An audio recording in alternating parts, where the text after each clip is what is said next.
I'm 24 years old. I make $125,000 as a software engineer in New York City, and I'm planning to escape America entirely. But here's the thing. I'm not quitting my job tomorrow like all these other YouTubers. I'm playing the long game, and by the time I'm 30, I'll be retired in another country where my money goes 10 times further while everyone else is still trapped in the rat race. This isn't another quit your job and follow your dreams channel. I'm documenting the strategic approach to early retirement while dealing with real-world constraints that most creators ignore. For example, I have a chronic health condition called Crohn's disease. This requires monthly infusions, which means I need consistent health insurance and access to medication that isn't available everywhere in the world yet. But that doesn't mean early retirement is impossible. It just means I need to be smarter about how I plan it.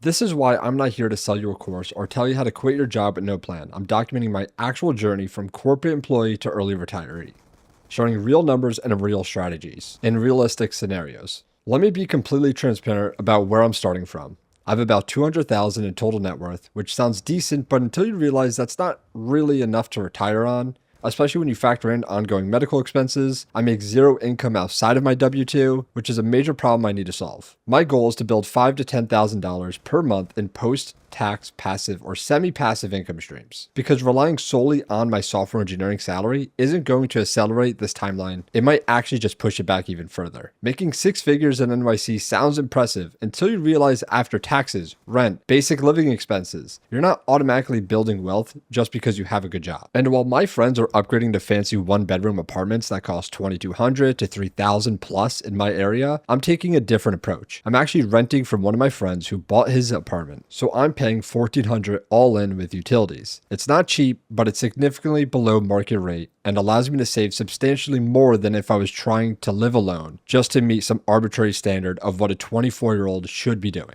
The reason I'm doing this is because every dollar I don't spend on lifestyle inflation is a dollar working towards my freedom. Here's something most early retirement creators don't really address. What happens when you have ongoing medical needs? I need monthly infusions for Crohn's disease, and I'm currently on a newer medication that isn't globally available yet. I'm hoping that in the next 5 to 7 years, this medicine gets approved in more parts of the world, which would expand where I can actually live long term. But even if I retire early, I'll likely need to maintain some form of US health insurance, which could post up to $500 per month in recurring expenses. That's a reality I have to factor into my retirement calculations. My current target countries for international retirement are Thailand, Vietnam, Colombia, and potentially Mexico, but I'm not just picking these randomly. I need to visit each one of these first to see if I actually love the culture, the atmosphere, if they stay affordable, and most importantly, if it's a location where I can cheaply acquire my monthly medical medicine or where it's easy to fly back to the United States just to get. The medical component adds a layer of complexity that most people don't actually have to consider, but it's not insurmountable. It's just going to be a lot harder to achieve these goals, and it's going to limit me a lot more in the future. This is why my goal isn't to be rich in America, where everything costs a fortune. My goal is to have enough money to live like royalty somewhere where my dollar actually has real purchasing power. And those countries is kind of where it's feasible. I used to dream of buying a house, getting that white picket fence lifestyle that we're all supposed to want. But as I've grown older and seen the real cost of working for 40 years just to afford home ownership,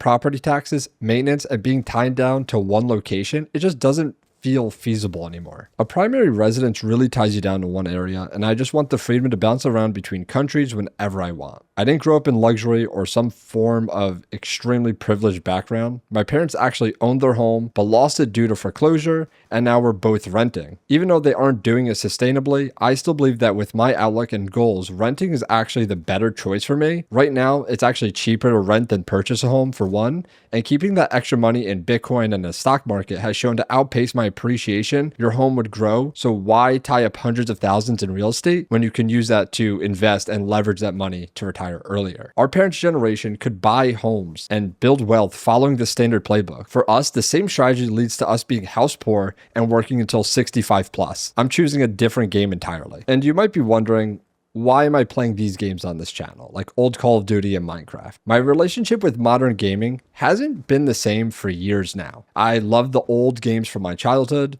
Those games I could never get bored of. But modern gaming is filled with ADHD-inducing mechanics, microtransactions, and pay-to-win styles that I genuinely just don't support anymore. That's why on this channel, I'll mainly be sticking to basics like older Call of Duty titles and Minecraft. Games that don't rot your brain and are slower moving and at your own pace. I used to spend 8+ hours a day gaming, and as I've grown up, I've realized that not all of the time was wasted, but a lot of it was, and it was very unhealthy too. I lost countless hours of sleep just to stay up to play games even longer, and I've paid for it in the long run with my health. Some things I've given up on for now are expensive cars, luxury apartments, buying a home, and even having kids, all in the name of escaping this rat race and retiring early. I just can't sacrifice my well-being and livelihood for materialistic things. I would love to just travel the world with the girl I love and enjoy our time together without any deadline or having to return to the office. My current savings rate isn't as high as I'd like since I've recently moved to the city, but as I document this journey further, I want to achieve as close to a 50% savings rate as possible. My retirement age is somewhere in my 30s, and I want to achieve coast fire within the next 4 years. And I know it's weird being 24 and not caring about having the coolest apartment or newest car, but I'd rather sacrifice 6 years of lifestyle upgrades to gain 40 years of complete freedom. And there's going to be a lot of income diversification challenges. For example, if I can scale income outside of my W-2, I see this timeline as totally feasible. But solely relying on W-2 income isn't going to accelerate anything. It might actually push my retirement even further back.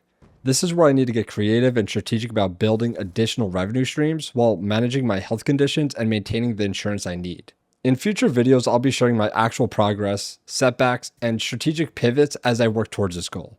You'll see the real numbers, the real challenges, the real solutions as someone who's actually in the trenches executing this plan while dealing with constraints that most people don't talk about. This is going to be including my actual salary, expenses, savings rate, investments, investment returns every single month, no fluff, just raw data from someone who's actually executing this plan. If you're tired of the traditional path that leads to 40 years of cubicle life, but you also have real world constraints that make the typical just quit your job advice useless, then this channel is for you. We're building something different here, a realistic approach to early retirement that acknowledges the challenges while still pursuing the goal. In my next videos, I'll be breaking down how and why I cut down my rent, how I graduated in the worst job market ever and how I still won, and why I'm gaming less, and my full plan and breakdown of my early retirement plan and why I chose to not build generational wealth.